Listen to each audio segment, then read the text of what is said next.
आज की कहानी का शीर्षक है सीता। गांव का नाम था सूरजपुर। ये गांव एक छोटी सी पहाड़ी के किनारे बसा था, जहां सुबह की धूप सबसे पहले पहाड़ी की चोटी को सुनहला बना देती थी। गांव में कुल 50-60 घर थे। ज्यादातर लोग खेती बाड़ी करते थे, कुछ लोग बकरियां पालते थे और कुछ लोग पास के शहर में मजदूरी करने जाते थे। उसी गांव में रहती थी सीता। सीता की उम्र 10 साल थी। वह पतली दुबली, बड़ी बड़ी आंखों वाली लड़की थी।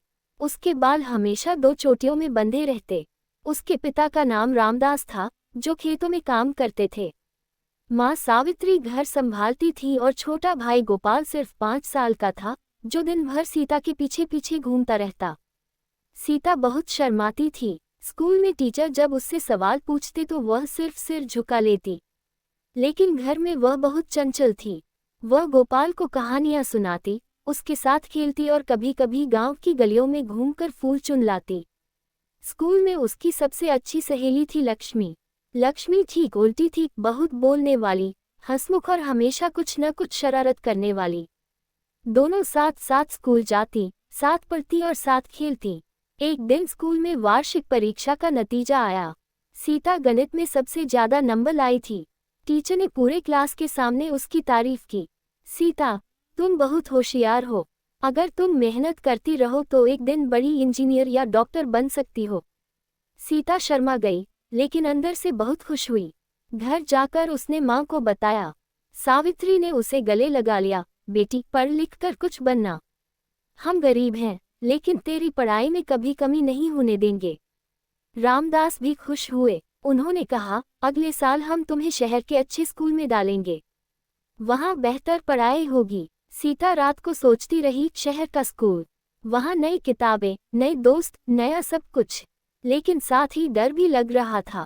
गांव छोड़कर जाना, माँ बाप और गोपाल को छोड़कर। उसी रात आकाश में बादल छा गए। सुबह तेज बारिश शुरू हो गई। पहाड़ी से पानी की धारें बहने लगीं। गांव के नाले उफान पर आ गए। रामदास और दूसरे किसान खेतों की मिट्टी बचाने के लिए दौड़ पड़े।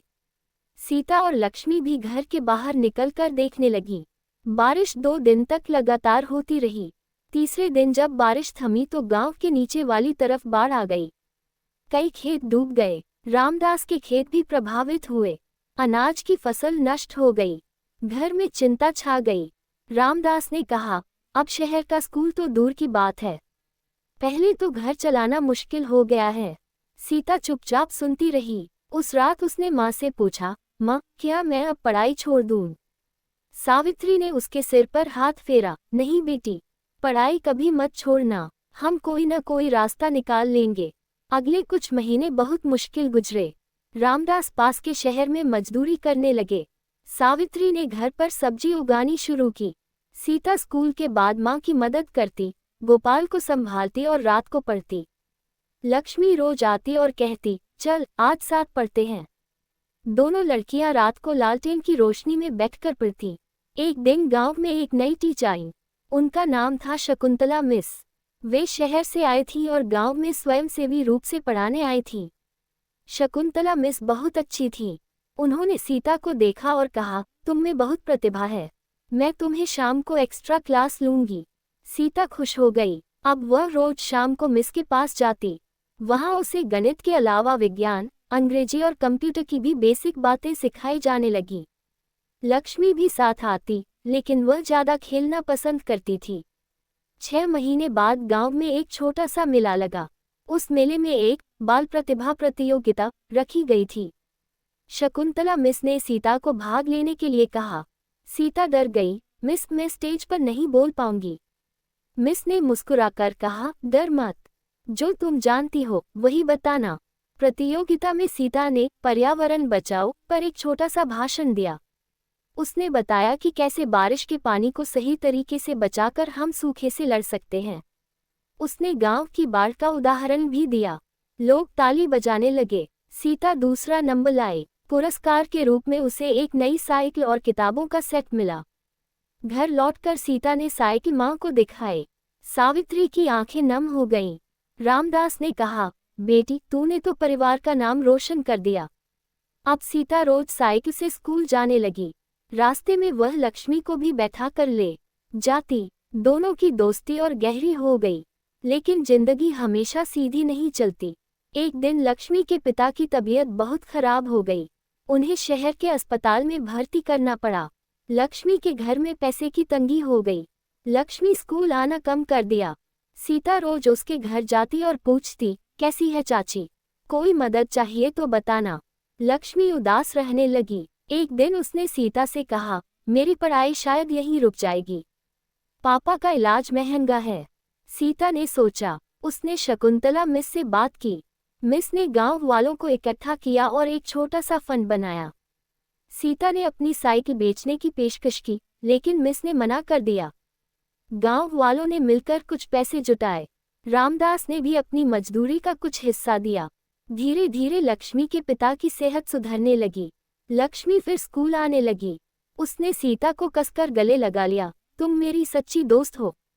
समय बीतता गया। सीता अब 14 साल की हो गई थी। उसने हाई स्कूल की परीक्षा दी और अच्छे नंबर लाए। शकुंतला मिस ने उसे शहर के एक अच्छे स्कूल में दाखिला दिलाने में मदद की। रामदास और सावित्री ने हामी भर दी। गोपाल अब बड़ा हो गया था और घर संभालने लगा था। सीता शहर गई। वहाँ नया माहौल था, बड़े बड़े क्लासरूम, लैब, लाइब्रेरी।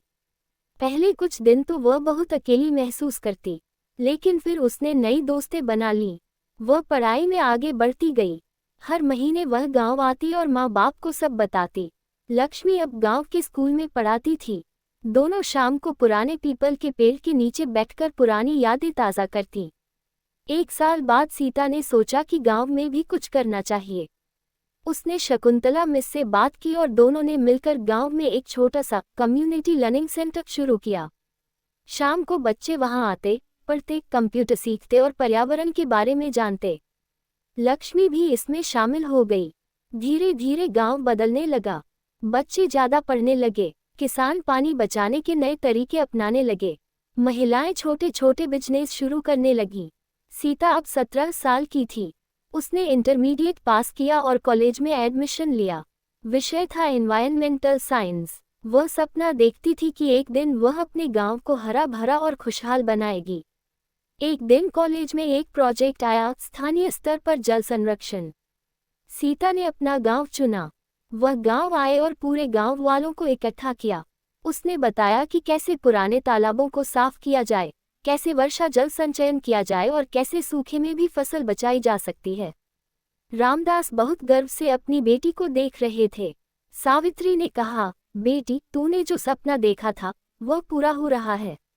प्रोजेक्ट सफल रहा। गांव में 2 नए तालाब बने और कई घरों में वर्षा जल की टंकियां लगीं। अगली बारिश में गांव में पानी की कोई कमी नहीं हुई। सीता की सफलता की खबर पास के गांवों में भी फैल गई। कई लोग आने लगे और सीता से सलाह लेने लगे। लक्ष्मी अब गांव की दीदी बन गई थी। गोपाल स्कूल में अच्छा पढ़ रहा था। एक शाम जब सीता गांव के बाहर पहाड़ी पर बैठी थी, तो लक्ष्मी उसके पास आई। दोनों ने सूरज को ढलते देखा। लक्ष्मी बोली, याद है जब हम छोटी थी तो बारिश में डर जाती थी। आज वही बारिश हमारे लिए वरदान बन गई है।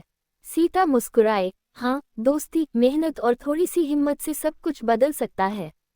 रात को घर लौटते समय सीता ने सोचा, जिंदगी में चुनौतियां आएंगी, लेकिन अगर हम डटकर खड़े रहें और दूसरों की मदद करें तो कोई भी मुश्किल आसान हो जाती है। कुछ साल और बीत गए। सीता ने अपनी पढ़ाई पूरी की और एक एनजीओ में काम करने लगी। वह पूरे जिले में जल संरक्षण और बालिका शिक्षा पर काम करती। लेकिन हर महीने एक बार सूरजपुर जरूर आती। गांव अब पहले से काफी बदल चुका था। स्कूल बड़ा हो गया था। बच्चे साइकिल पर स्कूल जाते थे। महिलाएं स्वयं सहायता समूह चलाती थीं। रामदास अब आराम से खेती करते थे। सावित्री खुशी खुशी पोते पोती की कहानियां सुनाती थीं। एक दिन सीता ने लक्ष्मी से कहा, चल आज पुराने स्कूल में चलते हैं। दोनों पुराने स्कूल पहुंची। शकुंतला मिस अब रिटायर हो चुकी थी, लेकिन अभी भी गांव में रहती थी। उन्होंने दोनों को देखकर कहा, देखो मेरी 2 छोटी चिड़ियां अब बड़े पेड़ बन गई हैं। सीता और लक्ष्मी हंस पड़ी। उस शाम गांव के पीपल के पेड़ के नीचे पूरा गांव इकट्ठा हुआ। सीता ने सबको संबोधित किया, ये गांव मेरा है। यहाँ की मिट्टी, यहाँ की हवा और यहाँ के लोग मेरी ताकत हैं। मैंने जो कुछ भी सीखा वो सब आपको लौटाना चाहती हूँ। लोगों ने तालियां बजाईं। गोपाल अब बड़ा होकर सीता की मदद करता था। लक्ष्मी के बच्चे भी वही खेल रहे थे।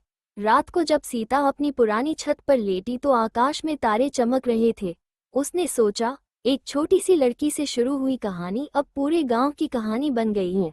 और यही सच्ची खुशी है, अपने सपनों को पूरा करते हुए दूसरों के सपनों को भी साकार करना।